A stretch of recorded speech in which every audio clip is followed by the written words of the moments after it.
हरे कृष्णा। तो आज तीसरा दिन है श्रील प्रभुपाद कथा इस पर्याय क्रम से जो सेशन चल रहा है उसका।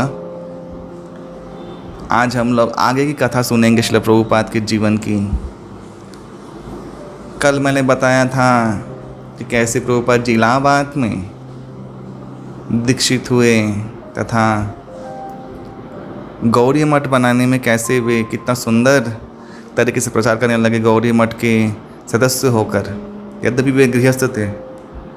आज हम लोग प्रवेश करेंगे प्रभुपाद जी के एकाकी संग्राम में। ये सबसे सुंदर पार्ट है प्रभुपाद के जीवन का। और मैंने ये हमेशा कहा है प्रवचनों में कि जितने भी शुद्ध भक्त हुए पूरे इतिहास के, चाहे वो प्रहलाद महाराज हो, ध्रुव महाराज हो, सब लोग एक लिस्ट बना लीजिए। उनके जीवन की ये महत् त्याग जो है भगवान के लिए और एक महत् करुणा सभी जीवों के लिए, कैसे उनका उद्धार हो, उनकी चिंता होना और अपने गुरु के आदेश के पालन करने का जो एक ज़ील है, एक जज्बा है, उसको हमेशा उसमें मनोनिवेश करना कि कैसे पूर्ण करें गुरु महाराज की इच्छा। एक सही शिष्य, एक सच्चा ईमानदार शिष्य ये वही है जो अपने गुरु महाराज की इच्छा पूर्ति करने के लिए वो हर संभव प्रयास करें, हर संभव त्याग करें, रिस्क ले और रिस्पॉन्सिबिलिटी ले। वही एक सच्चा शिष्य है।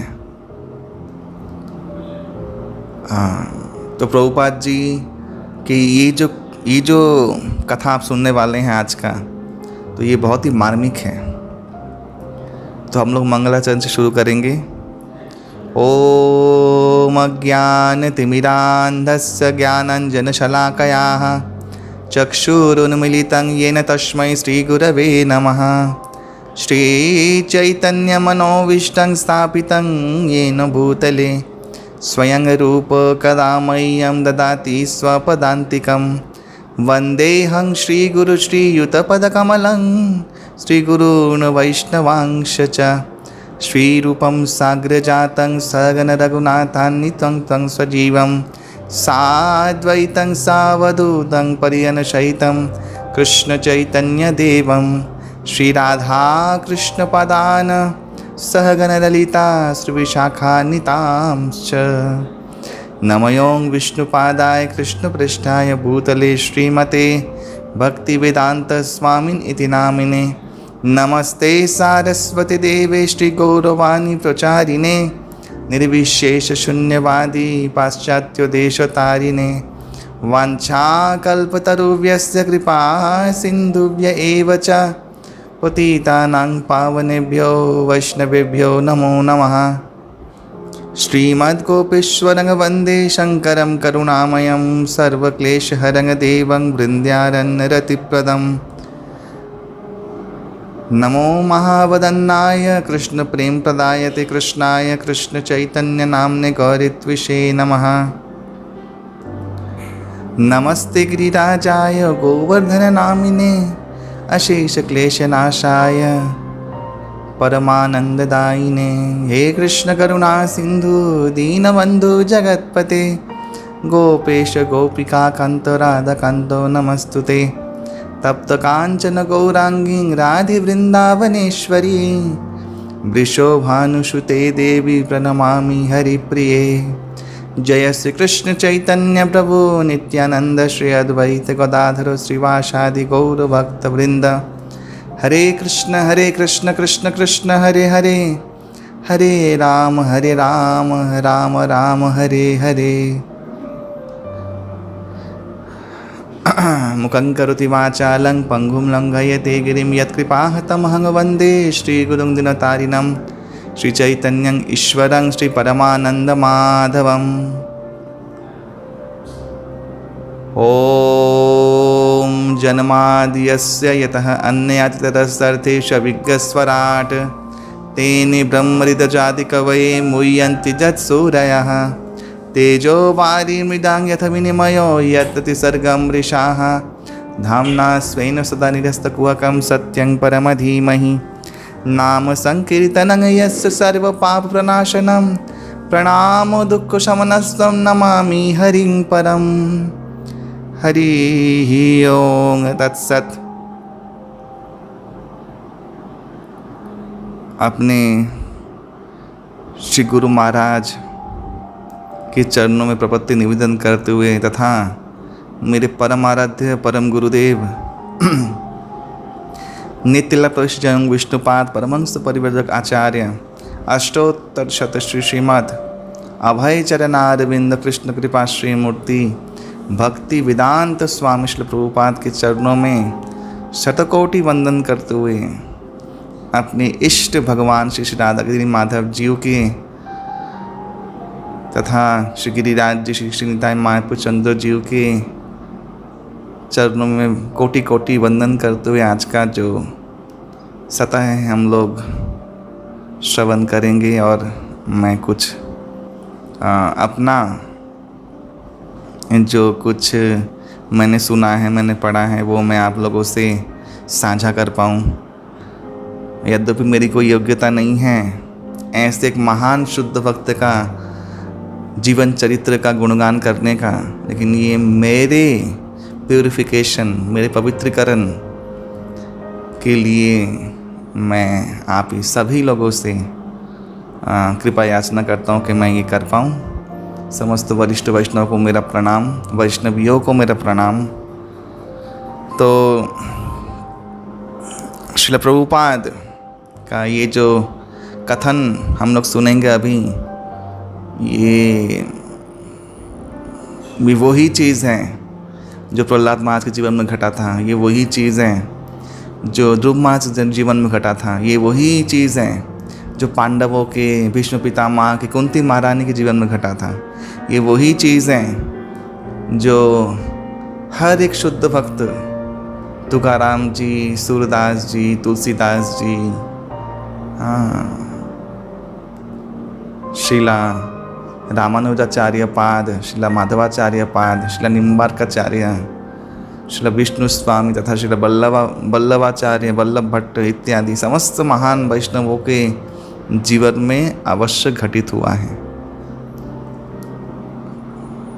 हर भक्त का चरित्र तो एक जैसा होता ही है, लेकिन यहाँ पे एक विडंबना ये है कि प्रभुपाद का ये जो समय शुरू हुआ, आप देखिए बाकी सब लोग तो अपने शुरुआती जीवन में ही संघर्ष करके फिर वे लोग सिद्धि प्राप्त कर ली, लेकिन प्रभुपाद जी का ये समय काल शुरू हुआ जीवन के अंतिम पर्व ही कह सकते हैं हम लोग, बहुत ही शेष पर्व के दौरान।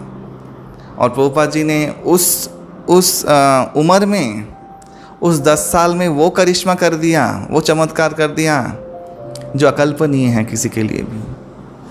कृष्ण शक्ति बिना नहीं तहारे प्रचार, ये जो चैतन्य चैतामृत में लिखा हुआ है, ये सत्य है, त्रिसत्य है, एकदम सत्य है। भगवान कृष्ण के विशेष शक्ति के द्वारा वे एम्पावर्ड थे, उनमें शक्तिपात हुआ था भगवान कृष्ण का। इसीलिए ये हमारे अचिंतनीय है, इनकंसीवेबल, हम लोग चिंता भी नहीं कर सकते कि श्रील प्रभुपाद क्या किए हैं। एक हमारे श्रीमद् भक्ति पुरुषोत्तम स्वामी महाराज हमेशा बोलते हैं, एक वाक्य है, उसके अनुकरण में ये वाक्य बोलते हैं। वो वाक्य मूल वाक्य ऐसा है कि चैतन्य चंद्र कृपा करो विचार, विचार करिले चित्ते पाइबे चमत्कार। कि भगवान चैतन्य महाप्रभु का जो कृपा है, वो कृपा अगर हम लोग विचार करेंगे क्या उन्होंने दिया है और उसका जो क्या सार सबके लिए इतना सुंदर तरीके से एक्सेसिबल है, वो सोचने से चमत्कार लगेगा। चमत्कार कैसे ऐसे हो गया, ये कृपा है। ठीक श्रीमद् भक्ति पुरुषोत्तम स्वामी महाराज बोलते हैं कि प्रभुपादेर कृपा करो विचार, विचार करिले चित्ते पाइबे चमत्कार। वैसे ही ठीक महाप्रभु से कुछ कम नहीं है। महाप्रभु के जैसे ही श्रील प्रभुपाद का जो चरित्र है वो ऐसा चमत्कारी चरित्र है जो अद्यपि प्रवाहमान है धारा। श्रील प्रभुपाद इलाहाबाद में अपने गुरु भाइयों के साथ अपने गुरु महाराज के निर्देश अनुसार गृहस्थ जीवन जी रहे थे, लेकिन बहुत सारी समस्याएं थी। इसी बीच में उनका टूर हुआ झांसी में, मैंने कहा था कल। तो अभी आया समय घर छोड़ने का। प्रभुपाद जी सपने में बहुत बार देखे हैं कि उनके पतित पावन गुरु महाराज श्री श्रीमद श्रील भक्ति सिद्धांत सरस्वती ठाकुर श्रील प्रभुपाद उनको एक प्रेरणा दे रहे हैं। वे शब्द रूप में आ रहे हैं और चले जा रहे हैं और उनको फॉलो करने के लिए कह रहे हैं और बोल रहे हैं तुम सन्यास सन्यास सन्यास, आप सन्यास लीजिए महाराज। ये बहुत बार देखा है प्रभुपाद जी ने। इतिमध्य में प्रभुपाद जी के जो उस समय प्रभुपाद जी की उम्र था 56। उसे कुछ दिन पहले वे रांची गए थे और 1953 में वे फिर रांची गए, पूर्णतया घर से निवृत्त होकर, और उन्होंने भक्त लीग ऑफ डिवोटी एक समारोह के साथ उनका उद्घाटन किया। लीग ऑफ डिवोटी एक पुराना गवर्नमेंट हाउस था। तो उनके स्थानीय जो डॉक्टर शास्त्री, डॉक्टर डुबे, प्रभाकर मिश्रा जो पहले शिष्य हुए प्रभुपाद जी के, इन सब के सहायता से प्रभुपाद जी इस मकान को प्राप्त किए थे और वहाँ पे लीग ऑफ डिवोटी उन्होंने एक संस्था का उद्घाटन किया था। ये घटना प्रभुपाद जी के घर छोड़ने के बाद की घटना है और वे तब प्रभुपाद जी तब वहाँ पे डॉक्टर शास्त्री के साथ रहने लगे थे। तो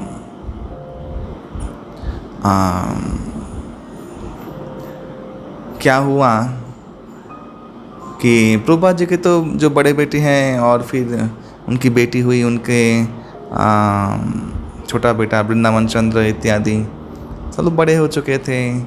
अपना बिजनेस उन्होंने बड़े बेटे को सिखा दिया था और वो चल भी रहा था। इतिमध्य में प्रभुपाद जी चाहते हैं कि उनका पूरा परिवार भक्त बन जाए और गौड़ीय वैष्णव धारा में दीक्षित हो, लेकिन ऐसा नहीं हो पाया। प्रभुपाद जी का बहुत प्रयास था कि जैसे उनके पिता ने उनको शिक्षा दिया वो देते थे, ऐसा नहीं कि नहीं देते थे, लेकिन वही कभी कभी ये होता नहीं। जैसे प्रहलाद महाराज कभी अपने घर को प्रीच नहीं कर पाए। बहुत लोग, अभी एक वीडियो निकाला किसी पाषंडी ने, ये देखो प्रभुपाद जी ने अपने बीवी को त्याग कर अपनी बीवी के साथ बदसलूकी किया और आप लोग तो पूजा कर रहे हैं प्रभुपाद जी का, लेकिन प्रभुपाद जी ने देखिए क्या क्या सब लोग पाषंडी पामर लोग सोच के ऐसा वीडियो बनाते हैं। उसको लेके बहुत ही इस्कॉन में चर्चा हुआ।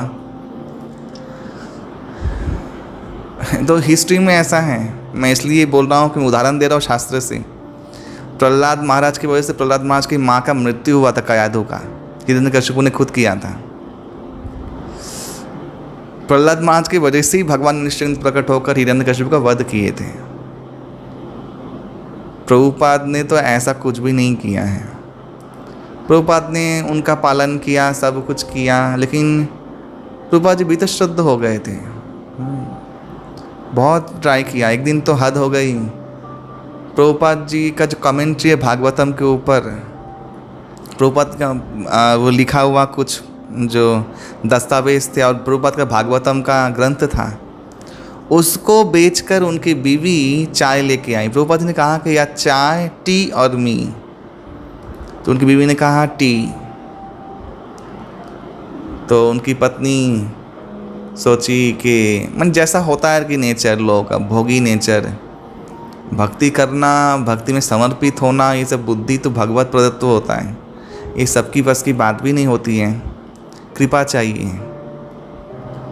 जैसे कि कुछ दिन पहले गुरु महाराज बोल रहे हैं कि पति पत्नी में अगर एक भक्त हो एक भक्त नहीं है तो अगर जो दूसरा व्यक्ति जो भक्त नहीं है वो समर्पित नहीं है तो अवश्य ही वो अपराध करेगा, और उस अपराध के कारण उसका भक्ति में कभी भी, भक्ति तो क्या, भगवत भक्त विमुख हो जाएगा, वो अवश्य अपराध लगता है। ऐसे गुरु महाराज ने कुछ दिन पहले लेक्चर में कहा, मैंने सुना, मुझे तो इसका आइडिया था लेकिन इसका उत्तर गुरु महाराज ने स्वयं अपने श्रीमुख से दिया। तो वही हो रहा था प्रभुपाद जी के साथ, प्रभुपाद जी की पत्नी के साथ। तो प्रभुपाद जी ने और सोचा नहीं, प्रभुपाद जी ने तुरंत ही 1950 को प्रभुपाद ने घर त्यागा था, और प्रभुपाद जी गौड़ी आश्रम में चले गए, वृंदावन में भी गए अपने एक गुरु भाई के पास, और वहाँ पे रहने लगे। और वृंदावन से ही वे back to Godhead magazine Delhi में जाकर प्रकाशित करते थे। वृंदावन में लिखते थे और दिल्ली में जाते थे प्रकाशित करने के लिए, और खुद ही बांटते थे। ये प्रभुपाद जी का वानप्रस्थ लाइफ है एक्चुअली, तब भी संन्यास नहीं हुआ था। तो श्रील प्रभुपाद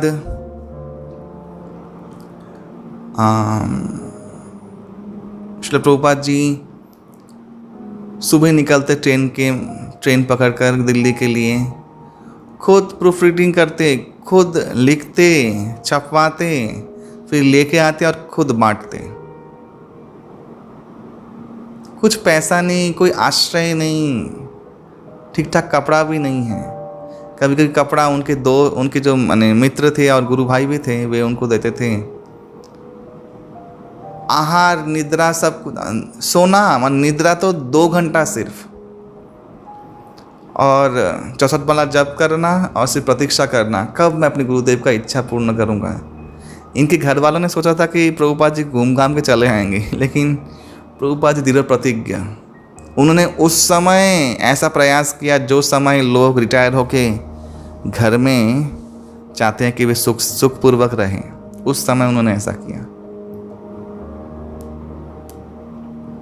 तो श्रीला प्रभुपाद फिर भी वो सपना देख रहे थे सरस्वती ठाकुर जी का, और मन ही मन एक उत्साह था। उत्साह तो था ही उनका, दृढ़ प्रतिज्ञ उत्साह। आजकल देखिए यूट्यूब में इतना लेक्चर देखते हैं लोग, इतना भक्त संग करके भी उनको उत्साह नहीं मिलता है।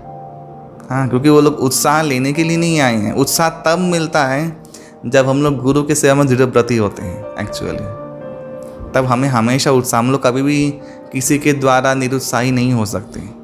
बहुत लोग बोलते हैं अरे हमारे ग्रुप में तो कुछ हो ही नहीं रहा है, देखिए वहाँ पे कितना अच्छा हो रहा है। एक्चुअली वो किसी ग्रुप में भी संतुष्ट रह नहीं पाएगा। जिस ग्रुप में जाएगा उसी ग्रुप में सोचेगा कि अरे जब वहाँ पे वो लोग जान जाएंगे ये कैसा है, तब वो लोग तो उससे बात करना बंद कर देंगे, और फिर वहीं पे वैसा ही होगा जो जिसका उसका स्वभाव जैसा है वैसा। वो लोग ढूंढते रहते हैं, वो लोग भटकते रहते हैं हमेशा, अरे उधर अच्छा है उधर अच्छा है। ऐसा भक्तों में भी ऐसा मैं बोल रहा हूँ। आजकल इतना सब कुछ है तब भी ना कि उत्साह नहीं है, नाम जप करने में मन नहीं है। हाँ, भक्ति का सेवा बार बार विकृति भी आ जाता है, अहंकार आ जाता है। हाँ, गुरु शिक्षा गुरु के प्रति संदेह आ जाता है। ये सब कुछ कलयुग का प्रभाव कितना हद तक अभी गहरा हुआ है वो सोचिए, कि डेडिकेशन इतना कुछ अवेलेबल होने के बाद भी डेडिकेशन कभी जन्म नहीं ले रहा है। वो नहीं होता है। क्यों नहीं होता है? उसका उत्तर एक ही है, निष्ठा के साथ गुरुदेव के लिए कोई रिस्क नहीं उठाया है, कोई त्याग नहीं किया है, दृढ़व्रत रूप में गुरुदेव का कोई कार्य नहीं किया है। इसीलिए वो अवस्था हमेशा चलती रहेगी, उस अवस्था का परिवर्तन नहीं होगा।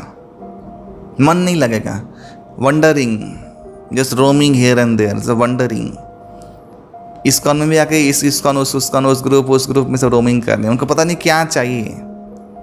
हाँ, जबकि हरिनाम जब कृष्ण चिंतन इतना ही सरल है भक्ति, उनको पता नहीं कुछ एक्स फैक्टर चाहिए। वो लोग सोचते हैं कि कुछ हो जाएगा, माने कोई और भी माने स्पेशल भक्त चमचागिरी करेंगे एकदम, माने फैनेटिक जिसे बोलते हैं। लेकिन भक्ति उतना ही सरल है, भक्ति कॉम्प्लिकेटेड नहीं है। तो प्रभुपाद जी उस जमाने में वो अकेले रह के जेहू तो गुरुदेव के प्रति समर्पित थे और एकदम एकनिष्ठ होके उनका एक ही मनोनिवेश के गुरुदेव का आज्ञा पालन करना है। इसके पहले जब प्रभुपाद जी का घर त्याग होगा, उससे पहले 1936 दिसंबर में सरस्वती ठाकुर श्रील प्रभुपाद जी का वैकुंठ गमन हो गया, नित्यला प्रविष्ट हो गए। उससे पहले वे राधा कुंड में मिले थे प्रभुपाद जी से आखिरी बार फेस टू फेस। तब उन्होंने कहा था कि जब तुम्हारा अगर समय हो, पैसा हो तो बुक छपाना, हमारे विचारधारा, हमारी युक्ति, हमारे तर्कों को माने पेश करना लोगों में, समस्त विश्वव्यापी समाज में, ताकि लोग इस गौरीय वैष्णव की महानता से परिचित हो और महाप्रभु का जो उद्देश्य है, आंदोलन है, महाप्रभु क्या देने के लिए आए हैं, उससे भली भांति परिचित हो। ये पूरा पृथ्वी मायावाद से भरा हुआ है एक्चुअली। सेकुलरिज्म वो सब एक तरीके के मायावादी हैं। तो सब लोग इसके अपोजिट वैष्णव सिद्धांत को सुनने की कोशिश करें, तो ऐसा बुक छापना, ऐसा कुछ लेख छापना, और पैसा हो तो प्रिंट द बुक्स। ये प्रभुपाद जी को आज्ञा मिला था उनके गुरुदेव का, और उन्होंने गुरुदेव ने अपना दुख प्रकट किया था कि मैंने गौरी मठ बनाया, ये संगमरमर के ये विशाल अट्टालिका निर्माण में मेरे शिष्य लोग अपने कमरों के लिए झगड़ रहे हैं, किसको किसा कौन सा कमरा चाहिए। तो मैं नहीं चाहता, उससे अच्छा है एक प्रचार केंद्र हो और ग्रंथ का वितरण हो, संकीर्तन, बृहद मृदंग इत्यादि संकीर्तन के माध्यम से लोग इस आंदोलन से जुड़े, भक्ति करें, जीवन में शुरुआत करें भक्ति का। ये मैं चाहता हूँ। तो अपना दुख प्रकट किया था। तो ये प्रभुपाद जी को एकदम ग्रथित हो गया था वृंदावन में। तो वही सपना था कि मेरे गुरु महाराज ने बोला है। और आखिरी लेटर जब अपने गुरु महाराज को उन्होंने उसके उत्तर में गुरु महाराज ने उनको एक पत्र लिखा था। उसमें लिखा था कि मेरे आशीर्वाद तुम्हारे साथ है, हाँ, तुम वो कर सकते हो, तुम में वो कैलिबर है। हाँ, तो ऐसा उनका अंतिम जो निर्देश था वे उनको स्मृति में हमेशा रहता था। हमेशा वो कभी उसका विस्मरण नहीं करते थे, कभी भी नहीं, किसी भी अवस्था में नहीं। चल पड़े अकेले। बंगाली में एक गाना है, যদি তোর ডাক শুনে কেউ না আসে তবে একলা চলো রে। अकेले चल पड़े। और यही है विश्वास। विश्वास से जो लोग रिस्क लेके गुरु के लिए त्याग करते हैं, तब जाके उनके ऊपर वो असीम कृपा का वर्षण होता है, उत्साह इत्यादि का, और उनका साधन सिद्धता वहीं पे हो जाता है एक्चुअली। वो तो क्रमिक समय में वो प्रकाशित होकर साक्षात दर्शन होता है, वो अलग बात है, लेकिन उधर ही हो जाता है जब एक शिष्य अपने गुरु के सेवा के निमित्त संपूर्ण त्याग को अपनाकर दृढ़ व्रत होता है। ये है उत्साह का चाबी एक्चुअली। जो लोग वो रिस्क नहीं लेते हैं ना प्रचार करने में गुरुदेव के लिए, वो लोग कभी भी उत्साहित, चाहे जहाँ जितना प्रवचन सुन ले, कुछ भेजे में घुसने वाला नहीं, क्योंकि प्रवचन तो आ रहा है जा रहा है, प्रवचन तो क्लिक नहीं कर रहा है।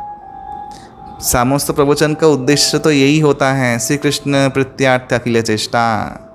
वो चेष्टा हो तो नहीं रही है, इसलिए वो क्लिक नहीं हो रहा है, वो आ रहा है जा रहा है, इसलिए दे आर वंडरिंग। हाँ, कुछ नया चाहिए, कुछ नया चाहिए, कुछ नया चाहिए। हाँ, लेकिन भक्ति उतना ही सरल है, कुछ नया नहीं है भक्ति में एक्चुअली, इतना ही सरल है। इसलिए जो मैच्योर व्यक्ति लोग होते हैं भक्ति में, जो बहुत ही सिंसियरिटी के साथ भक्ति अनुशीलन कर रहे हैं, उन लोगों में इस जो अवगुण का विलोप पाया जाता है। उनमें ये सब वंडरिंग नहीं होता है। उनके वाणी में, कर्म में, वचन में कभी भी वो लोग स्थित प्रज्ञ हैं। वो लोग अपने गुरु पर निष्ठा है, परम गुरु में निष्ठा है, और वो लोग सेटिस्फाइड हैं। संतुष्टि नहीं होता है। भक्ति में आने के बाद भी असंतुष्ट हमेशा, हाँ कुछ हो रहा है, और उतना ही विषय में भी लगे हुए हैं, वो भी पाया जाता है।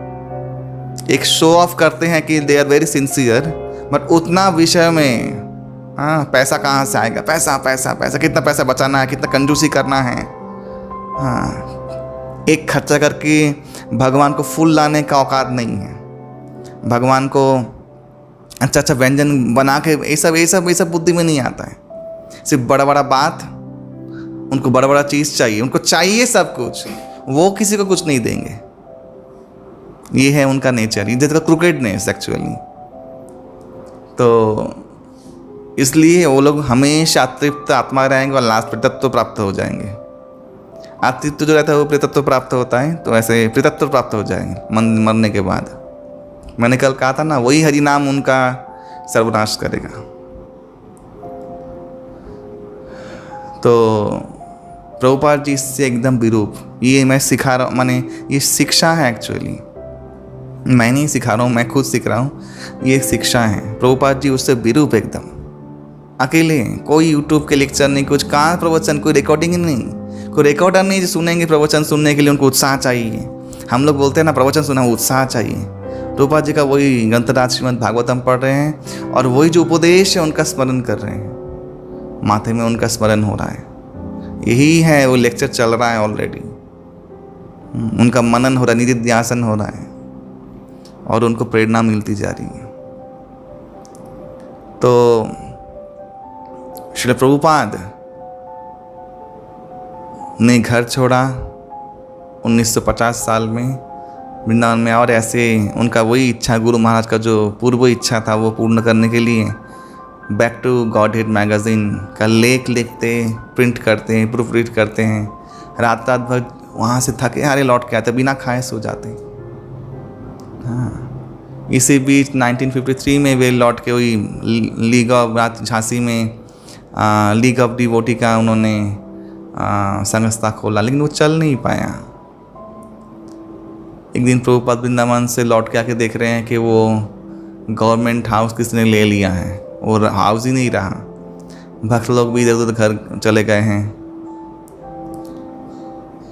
डॉक्टर शास्त्री के पास वो रहते थे झांसी में, और डॉक्टर मल्लिक इत्यादि बहुत परिचित व्यक्ति, वे लोग प्रभुपाद का जो प्रभुपाद बोलने के लिए आए थे वो स्वीकार किए थे। तो तब प्रभुपाद के किसी गुरु भाई ने उनको कहा कि भागवतम का कमेंट्री जो बलदेव विद्याभूषण और भी शशिधर गोस्वामी की टीका इत्यादि जो हैं उसको सम्मिलित करके अच्छा श्रीमद् भागवतम का प्रकाशन होना चाहिए। उस अवधि तक भी नहीं था एक्चुअली। तब उन्होंने वो बीड़ा उठाया। देखिए, इस सेवा करने के लिए कोई बोलेगा नहीं, जो शुद्ध भक्त होगा ना वो गुरु का इच्छा ऐसे ही समझ जाएगा और वो खुद बड़ा बड़ा दायित्व ले लेगा। ये एक उत्तम शिष्य का लक्षण है। उत्तम शिष्य कंफर्ट जोन सीकर कभी नहीं हो सकता। कंफर्ट जोन में बैठे कभी उत्तम और महान कार्य कभी भी नहीं होते। जो लोग बोलते कंफर्ट जोन में उनका भक्ति चल रहा है, एक्चुअली उनका भक्ति कुछ भी नहीं चल रहा है। ये एकदम मिथ्या बात है। भक्ति हो और संघर्ष ना हो, ये संभव नहीं है। भक्ति होगा, संघर्ष होगा। विषय संगड़ा, घनतरला, तरंग रंगीनी इत्यादि, ये तो आप अंतर्मन का है। बाह्य तरफ से संघर्ष होगा, ये होगा ही होगा। नहीं तो आप शुद्ध होंगे कैसे, और नहीं तो आप खरे कैसे उतरोगे। हाँ, तो संघर्ष नहीं है। सब गुडी गुडी चाहिए, सबको वृंदावन यात्रा में सबको एसी रूम चाहिए। सब दीक्षित भक्त हैं, सब एसी रूम के लिए मर रहे हैं, झगड़ा कर रहे हैं। गाड़ी में सीट कहाँ मिला, झगड़ा कर रहे हैं उसके लिए। हाँ, तो क्वेश्चन मार्क आता है। आप लोग खुद ही विचार कीजिएगा। खाना ठीक से नहीं मिला तो पागल हो जा रहे हैं, एकदम एक्साइटेड, एंड अपना असलियत जो जानवर घुसा हुआ है उसका प्रकाश कर दे रहे हैं। तो ये क्वेश्चन मार्क है। भक्त कभी ऐसा नहीं होता है। ये प्रभुपाद जैसे ही ठाकुर जी रख रहे हैं वैसे ही रह रहे हैं। उनका कोई चाहिदा नहीं, उनका एक ही विचार है, भगवान गुरुदेव का सेवा करें बस।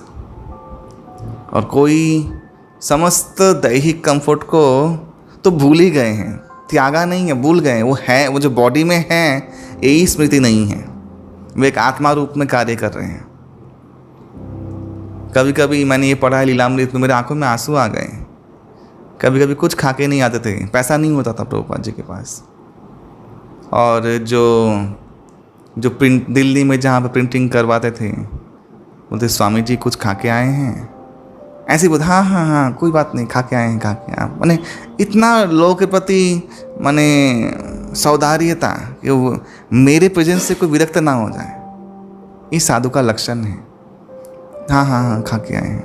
वो जानते थे तो खा के नहीं आए हैं, तो उनको कचौड़ी खिलाते थे प्रभुपाद जी को। और प्रभुपाद जी भूखे होते थे तो भगवान को मन ही मन अर्पण करके खाते थे। तो स्वामी जी और लेंगे, तो कहीं ना ना ना ना, फिर वो जानते हैं स्वामी जी मांगेंगे ही नहीं, फिर देते थे, फिर खा लेते थे प्रभुपाद जी। तो ये उन्होंने वर्णन किया है। और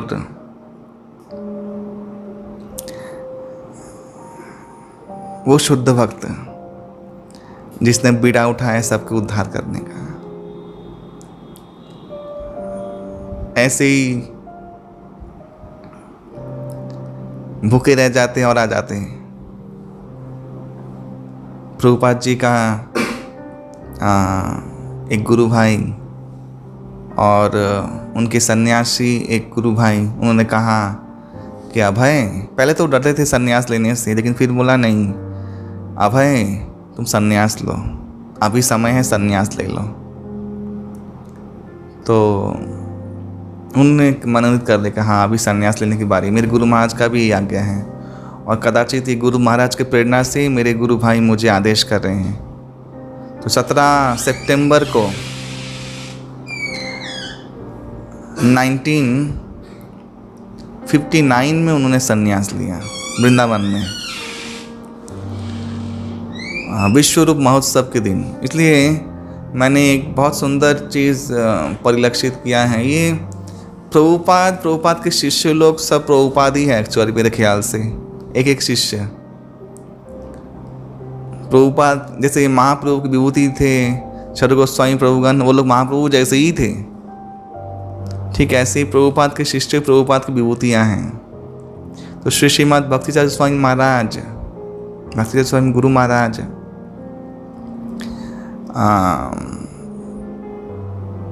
17 सितंबर को उनका एक्चुअली डेट ऑफ बर्थ है इंग्लिश कैलेंडर के अनुଯାयी, लेकिन एक्चुअली वैष्णवीय मत में तिथि अनुଯାयी हम लोग किसी वैष्णवाचार्य का व्यास पूजा महोत्सव करते हैं। जैसे किसी का एकादशी तिथि हो, किसी का द्वादशी, कोई भी एक, वो डेट जो है वो तो इंग्लिश है, लेकिन तिथि जो है वो महत्वपूर्ण है। वो तिथि जन्म तिथि बोलते हैं हमारे वैदिक शास्त्रों के अनुसार। लेकिन श्री श्रीमाचल भक्तिचार्य स्वामी महाराज वे 17 सितंबर को ही अपना व्यास पूजा करते थे और प्रभुपाद मेमोरियल सेलिब्रेशन करके व्यास पूजा, माने वे इतने ही दिनाती दिन थे कि अपना व्यास पूजा को भी अपने गुरु महाराज का महिमा गाने का एक अवसर बना लिया। ये है शिष्य एक्चुअली। 17 सितंबर बहुत बहुत इम्पोर्टेंट डे है। 17 सितंबर वो डे है जब प्रभुपाद जी बोस्टन पहुँचे। 17 सितंबर ही वो डे है 65 में, वो डे है जब प्रभुपाद जी संन्यास ली। ये दोनों दिन एक ही हैं। इसलिए श्री श्रीमद् भक्तिचार्य स्वामी महाराज उसी समय व्यास पूजा करते हैं। और एक बार हमारे एक सीनियर भक्त वो कह रहे थे कि सितंबर में जन्म जिसका हुआ है वो बहुत स्पेशल व्यक्ति है। तो श्री श्रीमद् श्रील भक्तिचार्य स्वामी महाराज प्रभुपाद का जन्म भी सितंबर, 1 सितंबर डेट के अनुजाई। तो मुझे बहुत ही खुशी हुई क्योंकि इस अयोग्य तुच्छ पशुवत शूद्र जीव का भी जन्म सितंबर में है, इंदिरा एकादशी के नेक्स्ट दिन, द्वादशी के दिन, तिथि के अनुजाई। तो मैं ये सुनकर मैं ये नहीं सोचता मैं बहुत स्पेशल हूँ, मैं ये सोचता था कि अवश्य अभी भी मुझे प्रभुपाद कृपा मिलेगा ऐसा मेरा विचार था। तो श्री प्रभुपाद जी संन्यास ग्रहण किए विश्व रूप महोत्सव के दिन, और शुरुआत हुआ एक नया संग्राम। प्रभुपाद जी का वही routine, maximum time Prabhupada ji छिपीबाड़ा में रहते थे उस समय, वही 62-64 के समय, 62-63, 1962-63 छिपीबाड़ा में। आज वो मंदिर श्री श्रीमद गोपाल कृष्ण गोस्वामी महाराज के प्रेरणा से बहुत सुंदर बन गया है। वो जगह लिया गया है जहाँ प्रभुपाद जी ने पहला भागवतम, जो उनका भागवतम 3 सेट में था, पहला सेट वहीं पे छपा, वो उनको वहीं पे मिला। वो ऐतिहासिक स्थान है। और दूसरा और तीसरा, ये 3 खंडों में पहला जो कैंटो था वो छपा था प्रभुपाद जी का। प्रभुपाद जी ने ये मैमथ टास्क ले लिया था कि ग्रंथ लिखना है, और रात रात भर जग के, तब तो कोई कुछ माने डिजिटल कुछ मीडिया कुछ नहीं, आजकल तो गूगल में ना कि बोलने से लिखा हुआ आ जाता है, लेकिन उस समय वो सब कुछ नहीं। उस समय हस्तलिखित, फिर उसको टाइप करके प्रूफ रीडिंग, अनंत अनंत बहुत कुछ झमेला। जैसे तैसे प्रभुपाद जी के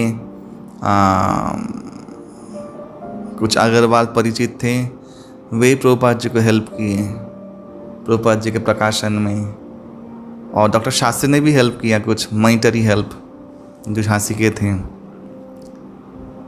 इस बीच में एक बहुत सारी घटनाएं हुई थी। प्रभुपाद जी इलाहाबाद गए थे, वहाँ पे भी रहने, संन्यास लेने के बाद, लेकिन वहाँ प्रभुपाद प्रचार करना चाहते, लेकिन वहाँ के जो मठ के जो आचार्य थे, उनके शिष्य लोग उनको प्रचार करने नहीं दे रहे थे कि नहीं, ये हमारे स्वामी महाराज का, गुरु महाराज का मठ है, यहाँ पे आप प्रचार नहीं कर सकते। तो ऐसा वे दीक्षा देना चाहते थे बहुत लोगों को, लेकिन दीक्षा देने नहीं दिया गया कि नहीं, यहाँ पे सिर्फ इन्हीं आचार्य का दीक्षा होगा। तो प्रभुपाद जी दुखी होकर वृंदावन आ गए, फिर से हमेशा के लिए वृंदावन आ गए, बोले नहीं और नहीं। प्रभुपाद जी का एक 3 सेट ये था कुकर, प्रभुपाद जी दाल चावल और सब्जी एक साथ पकाते थे। माने ये जो पकाने का सिस्टम ये इतना अद्भुत था विदेशियों के लिए कि सबका दिल जीत लिया प्रभुपाद ने इसी चीज़ से। महाराज जी कह रहे थे कि ये जो 3 डिब्बे वाले थे, सत्व रजो तमोगुण से अतीत थे एक्चुअली वो डिब्बे, तो वहाँ पे त्रिगुणातीत भोजन पकाए थे प्रभुपाद जी। तो महाराज जी के मुंह से मैंने सुना है, बद्रीनारायण स्वामी महाराज के मुंह से। तो प्रभुपाद जी का मैजिक था, वो मैजिक बॉक्स बोलते थे वो लोग। तो प्रभुपाद जी वहाँ से चले आके वृंदावन, फिर वो लोग माफ़ी मांगने के लिए आए, लेकिन फिर और प्रभुपाद जी ने कहा कि नहीं शायद, और प्रभुपाद जी ने बहुत लोगों को अपना विचारधारा कहा, आइडियाज़ दिए महाराजों को, लेकिन उन्होंने किसी ने भी उसमें एकदम रुचि नहीं दिखाया। तो प्रभुपाद जी समझ गए कि मुझे किसी भी गुरु भाई से कोई भी सहायता मिलने वाली नहीं है, मेरी जो योजना है ये लोग कभी नहीं अपनाई। तब क्या, तब मठ चल रहा था, गौड़ी मठ सब अलग हो गए थे, सब अपना अपना मठ।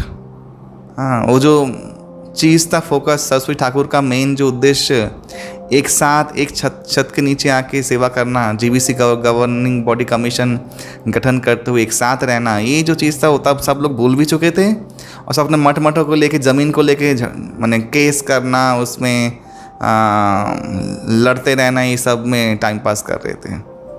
तो प्रभुपाद ने देखा कि ये अभी मेरे लिए संभव नहीं है, अभी इसमें मैं अभी अपना टाइम दूँ, उससे अच्छा मैं गुरु महाराज का जो सेवा है उसके लिए मैं, जो गुरु महाराज ने कहा है।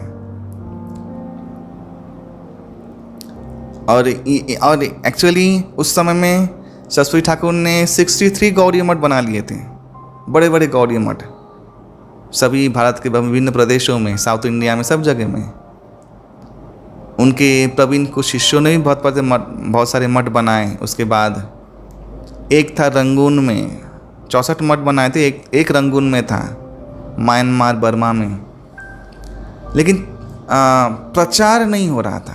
कहने का तात्पर्य ये था, मंदिर बन गया था, सब लोग मंदिर में ही, बोलते हैं ना, घर छोड़ के आके फिर एक और बड़े घर में बड़े जगह पे आके उसमें फिर मोहग्रस्त होना। तो वैसे हो गए थे सब। तो प्रचार, इसलिए तो मैंने चैतन्य महाप्रभु बारे में प्रभुपाद के पहले ही वह कितने लोगों का ये चेतना था, चैतन्य महाप्रभु कौन है, क्या मिशन है, क्या आंदोलन है, ये हरे कृष्ण महामंत्र क्या है। मुझे नहीं लगता प्रभुपाद के पहले सरस्वती ठाकुर के अनुयायी लोगों ने इतना प्रचार किया होगा, इतना आलोड़न फैलाया होगा, इतना अवेयरनेस था कि लोग, पब्लिक लोग जानती थी, आम जनता, कि कौन है, क्या है महाप्रभु का मिशन। नहीं था, अनफॉर्चुनेटली नहीं था। दिल्ली में प्रभुपाद जी वही बैक टू गॉड इन मैगज़ीन, और आपको जान के हैरानी होगी, अमेरिकन एम्बेसी ने 18 कॉपी मंगाया था उस भागवतम को उस समय में। प्रभुपाद का सेल अच्छा हुआ था पहले, जो खंड निकला था भागवतम का, उसी से उन्होंने सेकंड और थर्ड प्रिंटिंग किया था। और वही उनका, वही जो मैगज़ीन बेच के जो पैसा था, तो वही उनका जीविका था। वृंदावन में वे रहते, वृंदावन में बहुत रोते, क्योंकि वृद्ध हो चुके थे बाय द टाइम। प्रभुपाद मेरे ख्याल से 70 साल के हो चुके थे प्राय, 69 ईयर्स ओल्ड। हाँ, और रोते। शरणागति का ये परम लक्षण है, हेल्पलेसनेस, होपलेसनेस। ये होपलेस माने वो होपलेस नहीं है, ये आशाबंध तो हमेशा है, कृपा मिलेगा अवश्य, लेकिन संसार में और कोई आशा नहीं है, ये है वो होपलेसनेस। तो प्रभुपाद जी रोते बिलखते, 64 माला जप करते और ग्रंथ लिखते, लेख लिखते। एक माने श्रीमद श्रील भक्ति विनोद स्वामी महाराज एक लेक्चर में कह रहे थे, मैंने सुना था, बहुत सुंदर एक पास टाइम प्रभुपाद जी का। प्रभुपाद जी का एक माने बहुत ही खटारा साइकिल था, उसमें ऐसे ऐसे आवाज़ें आती थी कि जब वे चला के जाते थे लोगों के पास। अच्छा, प्रभुपाद जी के वृंदावन में कुछ लोग थे जो प्रभुपाद जी के बैक टू गॉड मैगज़ीन लेते थे एक्चुअली। तो प्रभुपाद जी उनके पास जा के, कितना 5 पैसा, माने वो तो कुछ है ही नहीं, वो बांटते थे। तो जब चला के आ रहे हैं साइकिल, समझ स्वामी जी आ रहे हैं, ऐसा आवाज़, माने it's a peculiar and special and unique एक साउंड था। स्वामी जी आ गए, स्वामी जी आ गए, ऐसा साइकिल था। तो प्रभुपाद जी का एक ब्रजवासी मित्र था, उनका गौशाला था, तो वो प्रभुपाद जी के लिए दूध बेचता था, आधा सेर, माने 1 पाव, माने आई थिंक 250 ml, एक छोटा सा था एक डिब्बा, उसमें प्रभुपाद जी खुद लेने जाते थे वो एक्चुअली। तो एक दिन नहीं गए, प्रभुपाद जी थोड़े से बीमार थे, सिक थे। प्रभुपाद जी का वो, तब प्रभुपाद दामोदर मंदिर में शिफ्ट हो गए थे, राधा दामोदर मंदिर में। और बहुत सुंदर, आज भी अद्यपि उनका किचन और उनका कमरा है आजू बाजू, और खिड़की से ही वे कीर्तन इत्यादि झांकी दर्शन करते, ग्रंथ लिखते। और तब प्रभुपाद जी एक्चुअली 1 घंटा सोते थे सिर्फ पूरे दिन में, 1 घंटा। मैंने बहुत परिश्रम, क्योंकि उनको चिंता है कि मैं, उनका प्रोजेक्ट लिया था मन ही मन, मैं 7 साल में भागवतम कंप्लीट करूँगा। तो विचलित होना, मैंने लिखना बार बार, तो देह दुर्बल हो गया था। तो प्रभुपाद जी नहीं गए कि बारिश हो रहा था किसी कारण से। और आप आज जब जाएंगे उस मंदिर के उस कक्ष में जहाँ प्रभुपाद जी रहते थे, आज तो वे बहुत सुंदर वेल फर्निश्ड हैं, उस ज़माने में ऐसा नहीं था। उसमें घास उगा करती थी, उसमें माने पूरा ब्रज का सारा मेलो उनके रूम में ही था, टूटा फूटा। हाँ, तो वो व्यक्ति आया दूध लेके कि स्वामी जी नहीं आए, मैं देख के आता हूँ। तो देखा, मैंने तब तो वैसा जो 2 डोर और शिकल, क्या बोलते हैं उसको, एक जंजीर होती थी और उसको आपको हुक करना पड़ता था ऐसा। लेकिन टूटा फूटा दरवाज़ा, वो तो धक्का मारने से खुल जाएगा। तो खटखट किया तो स्वामी जी जप कर रहे, सुनाई दे रहा है हरे कृष्ण कृष्ण कृष्ण हरे हरे, हरे राम राम राम हरे हरे। स्पष्ट रूप में जप करते थे प्रभुपाद जी। स्वामी जी खट स्वामी जी तो आंखों से देख रहा है, ऐसे करके फाँक से दिखता है ना, तो देख रहा है और देखता है कि स्वामी जी जप कर रहे हैं और बहुत रो रहे हैं, और सामने एक बिच्छू जैसे उन काटे ही लेगा जैसे ऐसे। हाँ, तो दरवाजा धक्का मार के उन्होंने बिच्छू को हटाया। स्वामी जी, प्रभुपाद ने कहा वो हरि नाम सुन रहा था, ब्रजवासी हैं, धामवासी हैं, यहाँ के पेड़। उन्हें तब उसने ही बताया कि तब घास भी उगा हुआ था प्रभुपाद के रूम में, बड़े सब ब्रजलताएं हैं, ये ब्रज की भूमि है। ये प्रभुपाद का वृंदावन धाम दर्शन था। प्रभुपाद जिस तरीके से वृंदावन धाम दर्शन किए, वृंदावन धाम को हृदय में जैसे बसाएं, वो अत्यंत दिनातिदीन सरल व्यक्ति ऐसा धामवास कर सकता है, बिना खाए बिना सोए। यही साधन भजन था प्रभुपाद जी का। हम लोग क्या ही वैसे साधन भजन कर सकते हैं। देखो एक चीज़ गांठ बांध लो मन में, भगवान योगी राज है, राजाधिराज हैं, परम प्रेम के स्रोत हैं, आनंद प्रेम के। हम लोग टूटा फूटा हरे कृष्ण 16 माला जप लेके क्या ही भगवान को लुभा पाएंगे। कोई विशाल अदानी, फिर क्या नाम है, रिलायंस वाले जो लोग हैं, अरबों खरबोपति हैं, कोई नॉर्मल करोड़पति भी हो, वो उनको क्या पैसा देके लुभा सकता है या आकर्षित कर सकता है। ठीक है, ऐसा हमारा साधन भजन जब जो है वो ऐसा ही है भगवान के सामने। क्या है, और उसी के बल पे हम सोचते हैं कि भगवान हमारे हो जाएंगे, उसी के हम सोचते हैं, कल्पना करते हैं कि भगवान सपने में आ रहे हैं, भगवान ये कर रहे हैं, वो कर रहे हैं। ये भी सहजियापन है एक्चुअली। भगवान नाच रहे हैं, हाँ, सब सपने में भी आ जा रहा है। डेडिकेशन कुछ नहीं है एक्चुअली, सबके सपने में आ जा रहे हैं भगवान। हाँ, और ये हो रहा है, वो हो रहा है। हाँ, तो क्या है, क्या सामर्थ्य है जिससे भगवान वश में आ जाएंगे और भगवान आप जो चाहेंगे वही इच्छा पूर्ण कर देंगे। यद्यपि भगवान परम दयालु है, वो करते हैं भगवान, उसमें कोई दो राह नहीं है। लेकिन हमारा साधन भजन, हमारा जो चीज़ है वो वही है, सूर्य को दिया दिखाना जैसा। अपनी साधना, अपने इसमें कभी भी इसलिए अहंकार भी नहीं होना चाहिए। ब्रजराज कृष्ण कन्हैया नंद किशोर इस चीज़ से तो कभी रीझता नहीं है, ये तो परम चीज़ जान लीजिए। हाँ, अवश्य ही हरिनाम बहुत ज़रूरी है, जप करना, साधन विधि बहुत ज़रूरी। इससे चित्त शुद्धि नहीं होगा। चित्त शुद्धि माने चित्त की ये अवस्था जो वृंदावन प्रभुपाद जी की हो रही है, इस अवस्था में लेके जाना, उसकी साधन भजन तो बहुत ज़रूरी है, अवश्य ही है। लेकिन हृदय की एक सोच भी बनाना वो बहुत ज़रूरी, सबसे बड़ा ज़रूरी चीज़ है वो। क्या हम लोग सोच डेवलप करें जिससे हम लोग ऐसी दिनातिदीन पोजीशन में हमेशा मेंटेन कर पाएँ और प्रैक्टिकली अपने आप को ढालिए और एनालिसिस करें कि नहीं, ये त्रुटियां हैं, इससे ऊपर जाना है। ये सब मैंने खुद अपने जीवन में किया है। मैं पहले कैसा था, जो लोग मुझे जानते हैं, मैंने अपने आप को करते करते सब, और भी करूँगा क्योंकि अभी भी पूर्ण नहीं हुआ है, करते करते और जगह पे लेके जाऊँगा। हाँ, इमैच्योर था, सब कुछ बहुत कुछ था, दोस्त त्रुटियाँ थी, लेकिन लेके जाना है। ये सोच को डेवलप करना है, वो सोच बहुत ज़रूरी है। कृष्ण भावनामृत, कृष्ण कॉन्शियसनेस, चेतना, कृष्ण चेतना, उस सोच में वो चेतना लाना है। विचारधारा को अवश्य ही परिवर्तन करना है और एक अंतरंग अवस्था का निर्माण करना है, अंतर्मुख अवस्था का निर्माण करना है। ये बहुत बहुत ज़रूरी है। तो प्रभुपाद जी का ऐसा अंतरंग अवस्था, ऐसा साधन भजन दृढ़, वो उनके लिए सरल था। उनका मेन तो मोटिव तो वही है, मन वहीं पे अटका पड़ा हुआ है, गुरु महाराज का सेवा करना है, गुरु महाराज का सेवा करना है। तो ये अद्भुत एक कथन है प्रभुपाद के जीवन का।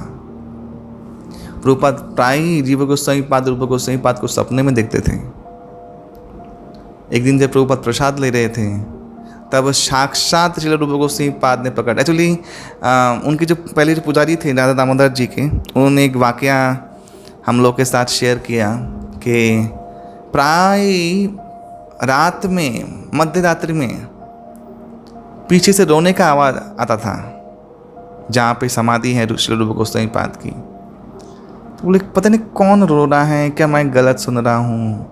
जब ठंड हो तो आवाज़ बहुत स्पष्ट सुनाई, बहुत सन्नाटा होता है। तो एक दिन रात को देख रहे हैं कि स्वामी जी श्री प्रभुपाद जी फूट फूट के, ऐसा वैसा रोना नहीं और नाटकीय ढंग से रोना नहीं। बहुत लोग रोते हैं इसलिए कि दिखाते हैं कि अरे वो उनका बहुत भाव है ताकि लोग उनको अटेंशन दें, उस तरीके से नहीं। देखो वहाँ कोई नहीं है, प्रभुपाद जी अकेले हैं, कोई देखने वाला ही नहीं है, कोई रिकॉर्ड कर वीडियो रिकॉर्डिंग नहीं हो रहा है, फ़ोटो खींचा क्या बोलते हैं सेल्फी नहीं हो रहा है, इत्यादि कुछ भी नहीं हो रहा है। फूट फूट के रोते थे विनीत भाव से रूप गोस्वामी समाधि के पास। पता नहीं मैं कर पाऊँगा कि नहीं, शायद ऐसे ही मर जाऊँगा। तो प्रभुपाद जी को साक्षात श्री रूप गोस्वामी पाद ने दर्शन दिया कि चैतन्य महाप्रभु का तुम चिंता मत करो, बहुत शीघ्र ही चैतन्य महाप्रभु का ये इच्छा पूर्ण होगा और तुम करोगे और मैं हमेशा तुम्हारे साथ रहूँगा। तो जब भगवान दर्शन देने वाले हैं ना, उससे पहले ऐसे शुद्ध वैष्णव लोग दर्शन देते हैं, सिद्ध महात्मा लोग। तो प्रभुपाद जी उस समय बहुत उत्साहित हो चुके थे। प्रभुपाद जी का जो शारीरिक कष्ट था वो भी निवारण हो गया और प्रभुपाद जी ने कहा कि नहीं, अब मुझे उस समय तक प्रभुपाद जी का वो तीन पार्ट भी ख़त्म हो चुका था, थर्ड पार्ट जो उनका बाकी था। तो प्रभुपाद जी ने कहा कि हाँ, अब मैं प्रिपेयर हूँ विदेश जाने के लिए, मेरे गुरु महाराज का आज्ञा पालन करने के लिए। तो प्रभुपाद जी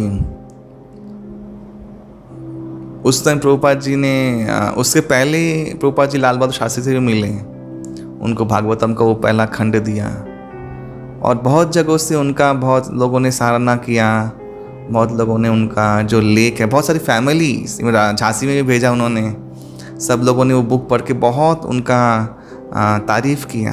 सब लोगों ने समझा कि नहीं, ये व्यक्ति एक जुनूनी व्यक्ति है, is a mad man. Actually बोलते हैं पागल होना पड़ता है, पागल होने के बाद ही कोई चीज़ सिद्ध होता है एक्चुअली। तो इज़ एकदम very focused and mad person. Mad माने उस तरीके से मैड नहीं, माने मैड अबाउट दैट थिंग। तो प्रभुपाद जी मिस्टर चौकसी, जो उस समय सिंधिया स्टीमशिप कंपनी के श्रीमती मुरारजी के सेक्रेटरी थे, उनसे बात किया। श्रीमती मुरारजी ने प्रभुपाद जी को इस प्रिंटिंग में बहुत हेल्प किया था, मॉनिटरिंग पैसों से और बाकी सब कुछ साधनों से बहुत हेल्प किया था। तो चौकसी से कहा था, प्रभुपाद जी बैठे रह गए उनके ऑफिस के बाहर, बहुत बार उनसे जाते थे आते थे और बहुत बार अनुनय विनय किया। और फिर मिस्टर चौकसी ने श्रीमती मुरारजी से बात किया कि वे चाहते हैं कि वे आपके जलदूत शिप में, कार्गो शिप में जाएं विदेश। तो उन्होंने क्योंकि वो पिता से समझती थी उनको, बोला अरे वो मर जाएंगे। एक तो समुद्री का जो झंझाट होता है, माने समुद्री आवाह में जाने के बाद लोगों का शारीरिक बहुत कष्ट होता है, एक्चुअली इतना आसान नहीं है। शिप सेलिंग जो करते हैं समुद्र में, वो लोग जानते हैं कि समुद्री विपदा किसे कहते हैं। वो सिर्फ तूफान विपदा नहीं है, उसका जो क्लाइमेट है, जो नमकीन हवा, उससे देह में बहुत सारा विकार उत्पन्न होता है। हेडेक होना, साइनेटिक प्रॉब्लम, फिर वॉमिटिंग आना, साइनस इत्यादि सब बहुत सारा परेशानियां होता है। तो प्रभुपाद जी राजी हो गए। प्रभुपाद जी बोले मैं अवश्य चला जाऊंगा, मुझे आप भेज दीजिए। प्रभुपाद जी का यही फोर्स। तो मुरारजी को तो श्रीमती मुरारजी को तो कन्विंस नहीं कर पाए प्रभुपाद के भेजे हुए मिस्टर चौकसी। तो प्रभुपाद ने बोला कि मुझे एक बार मिलने दीजिए। तो मिले, प्रभुपाद ने कन्विंस किया उनको। बोले आप वहाँ पे जाके क्या खाओगे स्वामी जी, वहाँ पे कुछ नहीं मिलता, आप वैष्णव साधु आप जानते हैं क्या अवस्था है वहाँ पे। बोले नहीं, मैं आलू खा के रह जाऊँगा, मूढ़ी खा के रह जाऊँगा, आप मेरी चिंता मत कीजिए, आप कृपा करके मुझे भेज दीजिए। तब वो राजी हुई, उनको टिकट दिया। एक केबिन था उसमें जो कोई गेस्ट जा सकता है, सुंदर केबिन, अच्छा केबिन, और फूड के साथ, विथ फूड, टिकट दे दिया। प्रभुपाद जी अगस्त में बोर्ड हुए, शायद 13 अगस्त 1965। हाँ, प्रभुपाद जी बोर्ड हुए। ये था प्रभुपाद जी का शुरुआत। एक बड़ा आंदोलन कुछ ही समय में प्रकाशित होने वाला है। रूप गोस्वामी पाद का जो आशीर्वाद है वो जो फलित होने वाला है, ये शुरुआत हुआ। उसके पहले प्रभुपाद जी भारतवर्ष में बहुत कोशिश की, लेकिन वो सफल नहीं हो पाए, क्योंकि भारतीय लोग सर्वोत्कृष्ट योग्य अधिकारी है भगवत धाम जाने के लिए, लेकिन सर्वनिकृष्ट अधिकारी भी हैं, ये भी हैं। सबका क्या है ना, वही बक पांडित्य है। भारतवर्ष में सबको कुछ तुम कुछ सिखा नहीं सकते एक्चुअली। ये बहुत बहुत अद्भुत विकृत क्वालिटी भारतीयों में होता है। सब लोग सब कुछ जानते हैं, बक पंडित। क्योंकि कस्तूरी जिस हिरन के नाभि में होता है उसको कदर नहीं होता है। सुगंध आता है, मास्क जिसे बोलते हैं, सुगंध आता है, वो खुशता रहता है सब तरह। उन जो उसके पास ही है वो उसका कदर नहीं है, उसका वैल्यू नहीं है। ठीक, हम लोग का भी ऐसा ही अवस्था है। हम लोगों का जो रिच, वेरी रिच कल्चर है, हम लोग का संस्कृति है, इसके प्रति हम लोग का रुचि नहीं है। और तो जो बाहर के जितने भी लोग हैं वो लोग लालायित रहते हैं, कुछ जानने को मिल जाए, कुछ मिस्टिकल कुछ हो जाए। नहीं, हमारे युवाओं को भी इसका कोई पड़ा हुआ नहीं है। और अभी तो और बर्बाद हो गया है। नेटफ्लिक्स जब से आया है, जब से ये सब चालू हो गया है। हाँ, क्योंकि कुछ मुसलमानी ताकतें एक योजना के दौरान, और कुछ सेकुलर जो राक्षस लोग बैठे हुए हैं, एक योजना के दौरान हिंदुत्व को नष्ट करने का पूरा कोशिश कर रहे हैं। तो लेकिन हमारी युवा लोग को तो बुद्धि नहीं है, दुख की बात है। तो ऐसे ही उस समय प्रभुपाद जी का बात किसी ने, एक शिष्य वही छोड़ने के लिए आए थे, प्रभाकर मिश्रा एक शिष्य, उनका तो अता पता भी बाद में मिला नहीं, कहाँ गए वो, कहाँ है, कुछ कोई ठिकाना नहीं। एंड सब तो डाउटफुल है प्रभुपाद ने दीक्षा दिया था कि भी नहीं, मैंने ऐसे गुरु मानते थे वो, शायद दीक्षा भी दिया हो। खैर, तो प्रभुपाद जी बोर्ड हुए और प्रभुपाद जी ने अपना यात्रा शुरू किया। यहीं से शुरू होता है प्रभुपाद जी का विशेष यात्रा एक्चुअली। प्रभुपाद जी कुछ दिनों में कोचीन में आए। कोचीन में उनको उनका बुक पार्सल मिलने वाला था। वो सब लोग, माने जो कैप्टन अरुण पंडित थे, उन्होंने उनकी पत्नी भी उनके साथ थी उस शिप में। तो दोनों बहुत बातें करते प्रभुपाद जी से, प्रभुपाद जी से उपदेश ग्रहण करते हैं। प्रभुपाद जी खाना बनाते वहाँ पे। और कोचीन में ही तब उस समय जन्माष्टमी पड़ा था। प्रभुपाद जन्माष्टमी बनाया जहाज़ में और सबको प्रसाद वितरण किया, और शुरुआत हुआ प्रभुपाद जी का जन्माष्टमी करने। इससे पहले एक घटना हुआ था। प्रभुपाद जी जब जाने वाले थे विदेश में, उनका टिकट आ गया था, डेट था 13 अगस्त। तो प्रभुपाद जी मायापुर गए थे, अपने गुरु माँ की समाधि में दंडवत दिया, बहुत जप किया, बहुत रोए। और अद्वैत गोसाई शांतिपुर, उनके शांतिपुर में जो अद्वैत आचार्य का श्रीपाठ है वहाँ पे गए और सारा दिन जप किए। उस समय बारिश का मौसम, बारिश भी हो रहा है। तो उस पुजारी ने बाद में शिष्यों को रिवील किया कि आपके जब ये गुरु महाराज आए थे और रो रहे थे, वे बहुत देर तक जप किए बैठ के, एक आसन में बैठकर। सब उन्होंने पूछा कि क्या बात है, बोले ऐसे ऐसे मैं जा रहा हूँ, मेरे गुरु महाराज का आज्ञा हुआ है चैतन्य महाप्रभु का वाणी प्रचार करने के लिए, और मैं अद्वैत गोसाई के पास आया हूँ। क्यों? वे देखिए, महाप्रभु का आदेश निर्देश जाना माने महाप्रभु स्वयं जाना। महाप्रभु प्रकट होने वाले हैं म्लेच्छों के देश में फिर से, तो बिना अद्वैत आचार्य के आशीर्वाद के बिना कैसे संभव है? अद्वैत आचार्य वही महाविष्णु सदाशिव हैं, जिनकी हुंकार से महाप्रभु गोलोक वृंदावन धाम से प्रकट हुए थे, वही कृष्ण महाप्रभु के रूप में। तो अभी उनकी कृपा की मुझे सबसे ज़्यादा ज़रूरत है। मैं महाप्रभु को लेके जा रहा हूँ विदेश में, महाप्रभु को फिर से प्रकट करना है, जन जन के हृदय में स्थापना करना है उनके सिद्धांतों का। तो अवश्य ही परम शुद्ध भक्त गौड़ीय महाराज को अद्वैत गोसाई ने भर भर के आशीर्वाद दिया,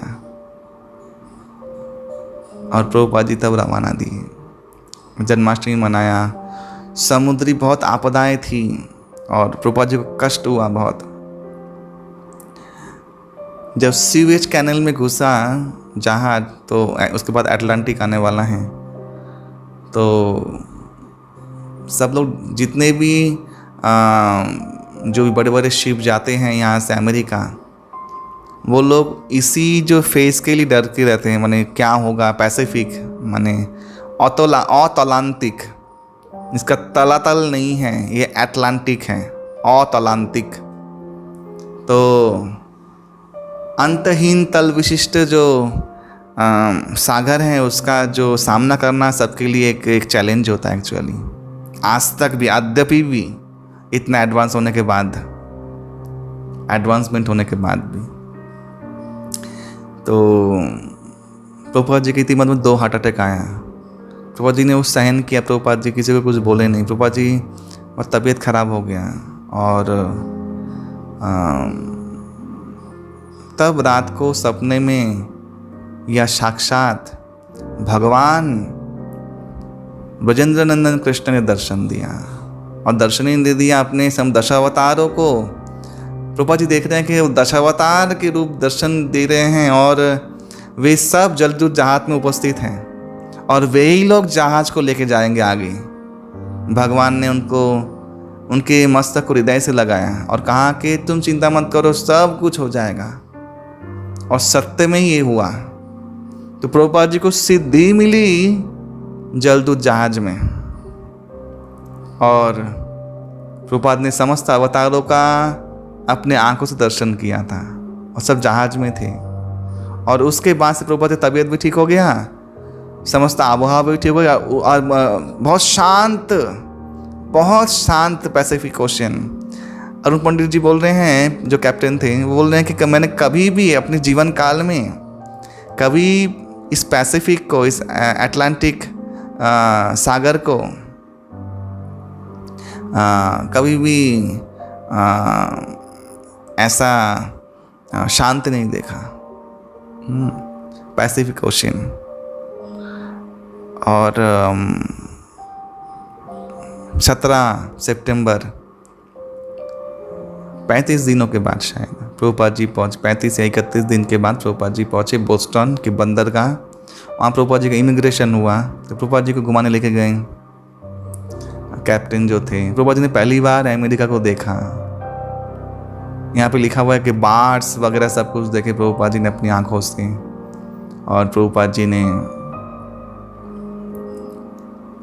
अपना एक पूरा भागवतम का जो सेट था वो उन्होंने उनके पास $200 आए थे, वो उसी को बेच के आए थे। $200 ना, शायद $20 ऐसा कुछ, $20 शायद $20। और फिर ऐसा कुछ ऊपर से पैसा था प्रभुपाद जी के पास, वो मिला था डोनेशन में प्रभुपाद जी को। तो प्रभुपाद जी को फिर कुछ देर के बाद, 2 दिन के बाद प्रभुपाद जी पहुँचे, 19 तारीख को पहुँचे न्यूयॉर्क में, ब्रुकलिन में। प्रभुपाद जी के एक मित्र का बेटा गोपाल अग्रवाल और शैली अग्रवाल वहाँ पे रहते थे, फिलाडेल्फिया में।